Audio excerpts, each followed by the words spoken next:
भारतीय जीवन में अतिथि देवो भव का भाव प्रधान रहा है।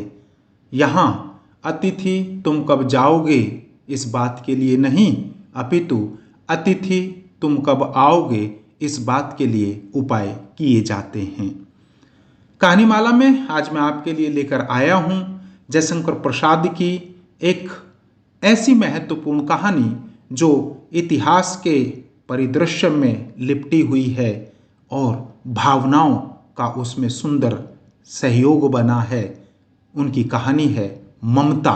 आइए सुनते हैं। रोहतास दुर्ग के प्रकोष्ठ में बैठी हुई युवती ममता शोण के तीक्ष्ण गंभीर प्रवाह को देख रही है। ममता विधवा थी। उसका यौवन शोण के समान ही उमड़ रहा था। मन में वेदना, मस्तक में आंधी, आंखों में पानी की बरसात लिए वह सुख के कंटक स्वयं में विकल थी। वह रोहतास दुर्गपति के मंत्री चूड़ामणि की अकेली दुहिता थी। फिर उसके लिए कुछ अभाव होना असंभव था, परंतु वह विधवा थी। हिंदू विधवा संसार में सबसे तुच्छ निराश्रय प्राणी है। तब उसकी विडंबना का कहाँ अंत था। चूड़ामणि ने चुपचाप उसके प्रकोष्ठ में प्रवेश किया। शोण के प्रवाह में, उसके कल नाद में अपना जीवन मिलाने में वह बेसुध थी। पिता का आना न जान सकी। चूड़ामणि व्यथित हो उठे। स्नेह पालिता पुत्री के लिए क्या करें यह स्थिर न कर सकते थे। लौटकर बाहर चले गए। ऐसा प्रायः होता, पर आज मंत्री के मन में बड़ी दुश्चिंता थी। पैर सीधे न पड़ते थे। एक पहर बीत जाने पर वे फिर ममता के पास आए। उस समय उनके पीछे 10 सेवक चांदी के बड़े थालों में कुछ लिए हुए खड़े थे। कितने ही मनुष्यों के पदशब्द सुन ममता ने घूमकर देखा। मंत्री ने सब थालों को रखने का संकेत किया। अनुचर थाल रखकर चले गए। ममता ने पूछा, यह क्या है पिताजी? तेरे लिए बेटी उपहार है, कहकर चूड़ामणि ने उनका आवरण उलट दिया। स्वर्ण का पीलापन उस सुनहरी संध्या में विकीर्ण होने लगा। ममता चौंक उठी। इतना स्वर्ण, यह कहां से आया? चुप रहो ममता, यह तुम्हारे लिए है। तो क्या आपने मलेच्छ का उत्कोच स्वीकार कर लिया? पिताजी, यह अनर्थ है, अर्थ नहीं। लौटा दीजिए पिताजी, हम लोग ब्राह्मण हैं, इतना सोना लेकर क्या करेंगे? इस पतनोन्मुख प्राचीन सामंत वंश का अंत समीप है बेटी। किसी भी दिन शेरशाह रोहिताश्व पर अधिकार कर सकता है। उस दिन मंत्रित्व न रहेगा। तब के लिए बेटी, हे भगवान, तब के लिए, विपद के लिए इतना आयोजन, परम पिता की इच्छा के विरुद्ध इतना साहस। पिताजी, क्या भीख न मिलेगी? क्या कोई हिंदू पृष्ठभूमि पर न रह जाएगा जो ब्राह्मण को 2 मुट्ठी अन्न दे सके? यह असंभव है। फेर दीजिए पिताजी, मैं कांप रही हूं। इसकी चमक आंखों को अंधा बना रही है। मूर्ख है, कहकर चूड़ामणि चले गए। दूसरे दिन जब डोलियों का तांता भीतर आ रहा था, ब्राह्मण मंत्री चूड़ामणि का हृदय धक धक करने लगा। वह अपने को रोक न सका। उसने जाकर रोहिताश्व दुर्ग के तोरण पर डोलियों का आवरण खुलवाना चाहा। पठानों ने कहा, यह महिलाओं का अपमान करना है। बात बढ़ गई। तलवारें खींची। ब्राह्मण वहीं मारा गया और राजा रानी और कोष सब छली शेरशाह के हाथ पड़े। निकल गई ममता। डोली में भरे हुए पठान सैनिक दुर्ग भर में फैल गए, पर ममता न मिली। काशी के उत्तर धर्मचक्र विहार मौर्य और गुप्त सम्राटों की कीर्ति का खंडहर था। भग्न चूड़ा, तृण गुल्मों से ढके हुए प्राचीर, ईंटों के ढेर में बिखरी हुई भारतीय शिल्प की विभूति ग्रीष्म की चंद्रिका में अपने को शीतल कर रही थी। जहां पंचवर्गीय भिक्षु बौद्ध गौतम का उपदेश ग्रहण करने के लिए पहले मिले थे, उसी स्तूप के भग्नाशेष की मलिन छाया में एक झोपड़ी के दीपालोक में एक स्त्री पाठ कर रही थी। अनन्यासि चिंतयो माँ ये जना पर्युपासते। पाठ रुक गया। एक भीषण और हताश आकृति दीप के मंद प्रकाश में सामने खड़ी थी। स्त्री उठी।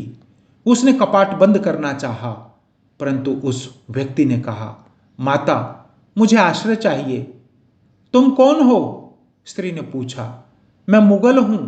चौसा युद्ध में शेरशाह से विपन्न होकर रक्षा चाहता हूं। इस रात अब आगे चलने में असमर्थ हूं। क्या शेरशाह से? स्त्री ने अपने होठ काट लिए। हां माता, परंतु तुम भी वैसे ही क्रूर हो।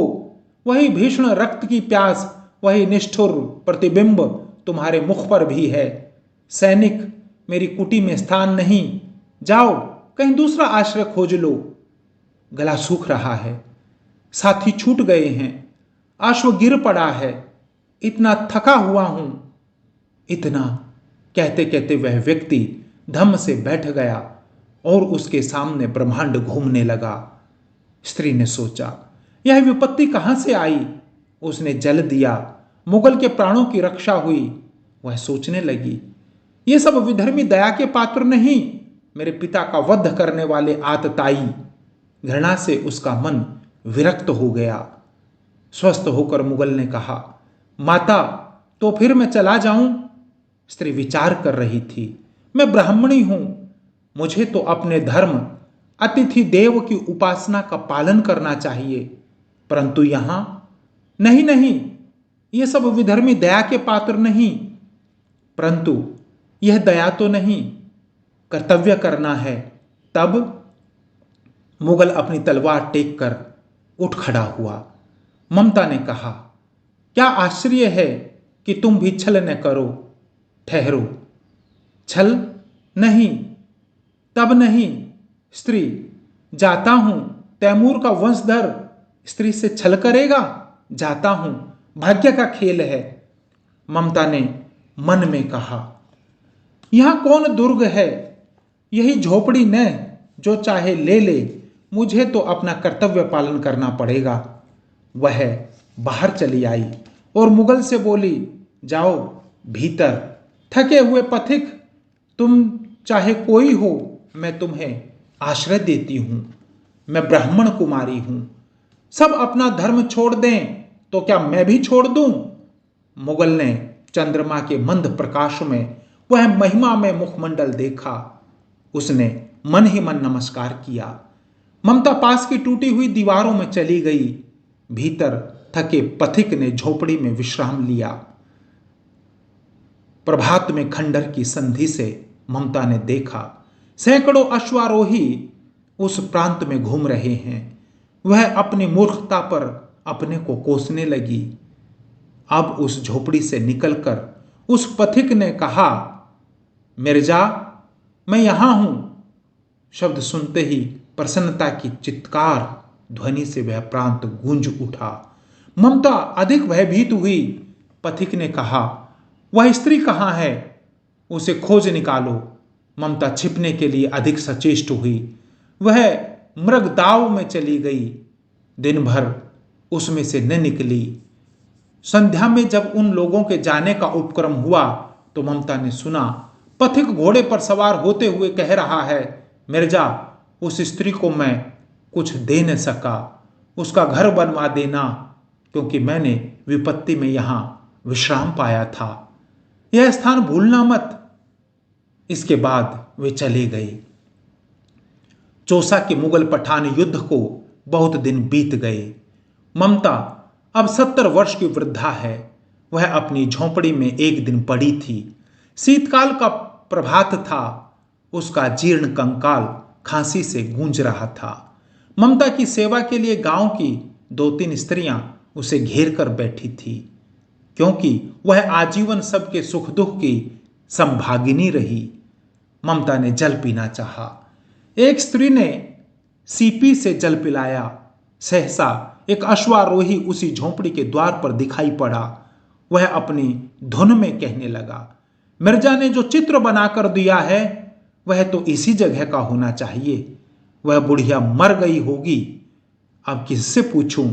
कि एक दिन शहंशाह हुमायूं किस छप्पर के नीचे बैठे थे। यह घटना भी तो 47 वर्ष से ऊपर की हुई। ममता ने अपने विकल कानों से सुना। उसने पास की स्त्री से कहा, उसे बुलाओ। अश्वारोही पास आया। ममता ने रुक रुक कर कहा, मैं नहीं जानती कि वह शहंशाह था या साधारण मुगल, पर एक दिन इसी झोंपड़ी के नीचे वह रहा। मैंने सुना था कि वह मेरा घर बनवाने की आज्ञा दे चुका था। भगवान ने सुन लिया। मैं आज इसे छोड़े जाती हूं। अब तुम इसका मकान बनाओ या महल। मैं अपने चिर विश्राम गृह में जाती हूं। वह अश्वारोही अवाक खड़ा था। बुढ़िया के प्राण पक्षी अनंत में उड़ गए। वहां एक अष्टकोण मंदिर था और उस पर शिलालेख लगाया गया। 7 देशों के नरेश हुमायूं ने एक दिन यहां विश्राम लिया था। उनके पुत्र अकबर ने उनकी स्मृति में यह गगनचुंबी मंदिर बनाया, पर उसमें ममता का कहीं नाम नहीं। धन्यवाद। आशा करता हूं अतिथि देवो भव की और अपने धर्म पर, अपने कर्तव्य पर अडिग रहने की प्रेरणा देने वाली यह कहानी आपको पसंद आई होगी। आप कहानीमाला के साथ जुड़े रहिए, हमें प्रोत्साहन देते रहिए। नमस्कार।